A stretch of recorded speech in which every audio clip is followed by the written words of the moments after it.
Hi, so my name is Tim Vitale, and I'm going to talk a little bit about what AP courses are like, especially at Clearview. So let's get into it. In this video, we're going to talk about what is AP and what does that mean, what are AP courses like, what is an AP student like, why would you take an AP course, and what AP courses are available at Clearview currently. This is 2020 for the 2020-2021 school year. So let's talk about what AP is in general. AP stands for Advanced Placement, and AP is basically a brand from the company called College Board. And even if you don't know them just by name, you basically know them because the SATs are administered by College Board. All of the advanced placement AP tests are through College Board. So College Board is this basically enormous education company that is, their whole design is by making tests, administering the tests, grading the tests, and then communicating the results of those tests to colleges across the United States, and I think they have some international stuff too. So basically, if you're taking an AP test or you're taking the SATs, you're dealing with College Board. I just said all that. College Board makes standardized tests like the SAT and AP exams. Standardized tests means that the test is similar or the same so that you can kind of compare your test results to another's test results. So you take a test in New Jersey, another student just like you takes the test in California, and we compare the results, and if they're standardized, that means we can directly compare them. They're apples and apples. The entire idea behind AP courses is that you can earn college credit. So the whole reason why you would take an AP course, or one of the main reasons why, is to earn college credit. We'll talk about that later. So what is an AP course like? AP courses are college level courses that are offered at the high school level. So they are basically, if you're taking an AP course, you're basically taking a college course. That means that they're rigorous and they're challenging. Again, you are maybe a freshman, sophomore, junior, senior. You are maybe not so close to becoming a freshman in college, but you're yet taking a college course. It's going to be challenging. It's going to be rigorous. It's fast-paced. College courses in general are typically pretty fast-paced because they're smushed into a semester. For us in the high school, the AP exam is what kind of dictates how fast we have to go. And what I mean by that is the AP exams are given in the middle or the beginning of May, which means we only have from September to May to prepare. So most of May and all of June, we don't have time. We can't use that time to prepare for the exam. So we really have to get moving when we're working on that. So it's very fast paced. So that means there's not a lot of time for the teacher to hold your hand and redo things. You have to kind of move. AP courses are focused on applying ideas, not memorizing. Now, I will say that this is different per test. So I teach physics, so for the physics test, it definitely is not about memorizing. You have to be able to apply what you know to different situations. I can't speak for all the AP exams, but in general, you need to adjust your thinking because up to now, many of the classes that you've taken probably involved you being told something, you write it down in your notes, and then you memorize it, and then you're given a test, and you just have to see whether or not you remembered it. That's not how these things go, and so that makes it obviously more rigorous, harder, because you have to show not only that you remembered things, but that you learned them and that you can apply them to new scenarios. So that's something to think about. This class, and this goes to the first couple points, it requires studying and independent work, which means, your teacher is going to do everything that they can to prepare you, but you have to understand that you can't just sit there and just absorb everything and have the teacher just give you everything you need. This AP courses require a high level of independent work, which means, for example, instead of the teacher saying, here's homework, do it, sometimes the teacher is going to be like, hey, you have an AP exam coming up, here's a bunch of resources, study, and you need to be able to go home, sit down, decide on your own what problems you should be doing, what things you should be reading and rereading and studying, and what notes you should be taking. There's a lot of independent work. So it's less of the teacher saying, do this, do this, do this, do this, and you just checking off those boxes. And it's more of you becoming an independent learner. So, and what that really means is you going home or even in school, doing what you think you need to do to be successful, which might mean only doing some of those problems instead of all of them. Or it might mean self-assigning problems to yourself even though the teacher didn't tell you to do that. So there's a lot of independent work. You have to be independently motivated. But that's coming to our next slide, which is what is an AP student like? Now, before I go into this, in some other videos, I'm going to talk about whether or not you should take AP, and there is no shame in not taking an AP class. So I want you to have that in the back of your mind, and when I go through these points, just ask yourself, is this the kind of student that I already am, or is this the student that I'd like to be or can be? Because if the answers to all of those things is no, then you probably shouldn't be in an AP class, which is fine, but it just means that like these are the things that you need to become in order to be successful in an AP class. Obviously you need to be hardworking. It's rigorous, fast-paced. You have to put in the work in order to get something out. I told you can't sit back and just have the teacher like just give you everything. We're going to give you as much as we can, but you have to do something with it in order for it to stick and in order for you to learn. You have to want to be here. It's hard work. And if you hate, like for me, I teach AP Physics 1. If you hate physics, if you hate science, and you hate doing all the things that we do in class, you're not going to do well because it's just not going to work. You need to love the subject, or at the very least you need to be passionate about doing well and doing what you need to do to succeed. So you need to be somewhat competent in the subject matter, and this depends on the AP course. But for example, let's not use AP 1 at Clearview because that's a little bit of a special case, but let's say AP Chemistry or AP Biology. In those classes, you need to already have taken honors chemistry or honors biology. So when you take those honors courses, you're learning some of the prerequisite knowledge for chemistry and biology.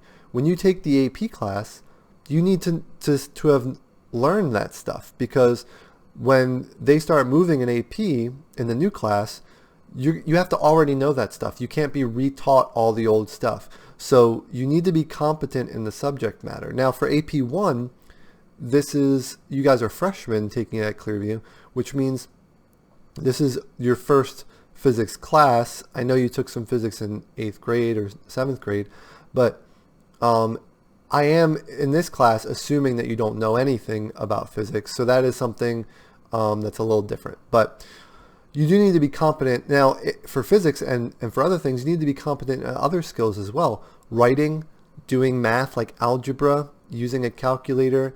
You need to be competent in asking questions and raising your hand, taking notes. These are all things that you should be able to do that'll make sure that you're more successful throughout the school year. We were talking about this last slide, but you need to be independently motivated. And what that means is if your mom or dad is constantly telling you to do your homework, to study, don't you have a test tomorrow? If they're tracking everything for you and you're not doing it on your own, then maybe an AP class isn't for you. You need to be self-assessing yourself, asking yourself, am I doing a good job right now? Am I understanding what I'm doing? And then if you don't understand, you need to be asking questions. And it's not a matter of the teacher saying, do you have questions? It's a matter of you saying, I have questions, you need to answer them for me. So you really need to be independent in the sense that you are constantly checking yourself and you're constantly preparing for the tests and preparing for the AP exam. You need to be cooperative in groups. This one is important for a lot of classes just because what happens is this is a weird experience, especially for freshmen. To be in an AP class, you need to surround yourself with people that will help you. And struggling through a class is going to be much better when you're doing it with everyone else. Everyone else is going to be struggling. So making friends, making study groups, working together in labs, helping each other when they don't understand something, that's really what's going to shine through and help you survive. You can't do it alone. And I talked about this earlier, but you need to be asking questions and you need to be participating. If you, like I said, if you just sit back and say, Mr. Vitale, just tell me everything I need to know and I'll be good. That's not how it's going to work. You need to ask questions. You need to be participating, thinking deeply about the subject. I get this question a lot. Why would you take an AP course? And this is something I'm very passionate about because I want students to take AP, but at the same time, there are some students I don't, because I don't want you to be super anxious, to be feeling upset with yourself. There's a place for everyone, and just because you're not in AP doesn't mean that you're stupid or you're not worth it. Sometimes you have to pick the best class for you, and this is something to consider as you're deciding whether or not you should be taking an AP class. The main reasons that you should be taking an AP course is that you can earn college credit. And I'm going to have a whole video on this, hopefully, about the AP Physics 1 exam. But each exam gives you different kinds of college credits when you pass them. In order to pass an AP exam, you need to earn a 3, a 4, or a 5. You can only earn a 1, 2, 3, 4, or 5 on an AP exam. So you need to get a 3, 4, or 5 to get credit, usually. Different colleges set their own rules. Some colleges only accept a 4 or a 5. Some colleges only accept a 5, and other colleges don't accept some classes at all. And it depends on your major. So for example, if you want to be an engineer, sometimes they might not accept AP Physics 1. That's an example. But earning college credit is the number one reason why you would take an AP class, because here's the great thing. If you take it in high school, you do well and you earn a 3, 4, or 5, that can transfer to college credit, which means that when you go to college, you are already out of one of those classes. You don't have to take it. So that saves you time and that saves you money. And I know in Clearview, maybe money isn't a big thing for you. Maybe your parents are already going to pay for it. Maybe you're going to get a scholarship. But it's not just about money, like I said. It's about time. If you want to graduate in 4 years, it's going to save you time by not having to take some of those smaller classes or less important classes because you've taken them in high school. It also might open up the opportunity for you to study abroad or to do a dual major or a minor because you have all this extra time. So it really gives you an advantage. Me personally, I graduated with a couple AP credits, which means I got, like, for example, I took AP Bio, I got a 4, and that meant that I was able to get out of my Rowan Gen Ed class of biology or health. I got a 4 on the AP Literature exam, which means I didn't have to take a composition and writing class at Rowan. So I got out of a bunch of classes in the beginning of my school year, and I was able to do a dual major and a minor. So that's just an example of how this really gives you a lot of advantages. Also check out dual credit programs, because there's AP credit, but then there's also dual credit. I don't want to talk about that right now, but it could give you even more credits if you're taking a college level class in high school. We talked about how passing the AP exams is 3, 4, or 5. Another main reason you would take an AP class is to challenge yourself or to explore a passion.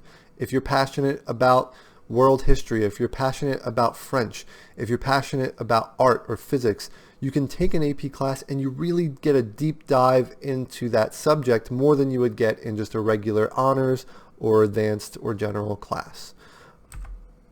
Here are some not good reasons, or these should just be bonuses. So any of the things that I list here below should not be the main reason why you're taking the class. And if it is, I would strongly recommend you look inward and ask yourself, should I be taking this class still? A lot of students take a class because their friends are taking it, and I get that. It's high school, you want to be with your friends. But an AP class is going to be really hard, and it's if you're going to take it seriously, it's going to take up a lot of your time. And it's good to have friends in the class with you. I'm not saying you shouldn't try to be with your friends, but that should not be the main reason why. It should just be a bonus. Like, oh, my friends are taking it and we're going to do this together. It shouldn't be, I'm only in that class because I know I want to be with all my friends. I don't want to be in honors with like other kids that I don't really like. That's not a good reason to take it. Your parents, I know, are a big influence in what you do, especially right now. You're still kids. And I strongly recommend parents to watch this video and to think about it, because you want the best for your children. I have a 1-year-old and I want the best for him. And we have to make decisions that are going to be best for our children. And being an AP can provide a lot of opportunities, but struggling through AP, being unhappy in AP, failing AP, and in general just not doing well is going to be more damaging than just taking honors. So for physics, you can take honors physics, you can take AP Physics 1. Being an AP Physics 1 is not cooler or better than being an honors. So, and you can still take honors physics and then take AP Physics C later. Being an AP Physics 1 doesn't give you any extra advantages throughout the high school career. And so it's something that's a really big struggle for freshmen in particular, and I strongly recommend people to think about it. So I get the pressures from parents. I understand that. And I think it's just, we have to sit down and ask, what is going to be the best thing for our children, and where they're going to be most successful while still being challenged. Just something to think about. Another thing that's talked about a lot in many schools is that after you take the AP exam, the class is easy. There's different rumors about different teachers or what they do after the AP exam. In truth, it gets way easier because in May, when you finish the AP exam, you're done the content. You're done the class, basically. So you have from May 14th or whatever until June to do whatever you're going to do. Different teachers handle that differently, but this should not be a reason why you're taking it. You shouldn't be taking the class just so you have a break in May and June. You should really want to be motivated to be there. And finally, here are some classes offered at Clearview. Forgive me, I did a little bit of research into this. I know some of the AP teachers pretty well, so I know some of the things that are taught. I have some questions still. I'm not entirely sure, so don't take this as like official Clearview offerings, but I know for a fact that we have almost all of the math and computer science. We just have the AP Computer Science Principles this new school year. We don't have AP Computer Science A yet, but we have the other calculus and the statistics. For the arts, we have an art seminar class where basically you can pick which AP art you want to do. That's currently how it's working. So you'd all be lumped into one class and you would just pick which one you have. I think drawing as well. I don't have it highlighted, but I think that's included. We also have AP Music Theory. We have all of the sciences. I will say that AP Physics C, Electricity and Magnetism is not always offered because it depends on course offerings and teachers available to teach it. We have both of the English classes. We have AP Latin, I believe, and we have AP French for now. And we also have a few history and social sciences, including psychology, government, and U.S. history. The ones in green are for freshmen or are offered to freshmen. And I'm not quite sure about AP European history. That's why it's in blue. I'm not sure. But I know we don't have the other ones that are not highlighted. So just something to think about. And you can go through taking, I would only pick the ones that really interest you or the ones that you think will help you get ahead. Please don't load up on AP classes because you will go crazy and you need to do some self-care, which is another video. But otherwise, that's it, and I hope you understand a little bit more about Clearview and AP classes at Clearview.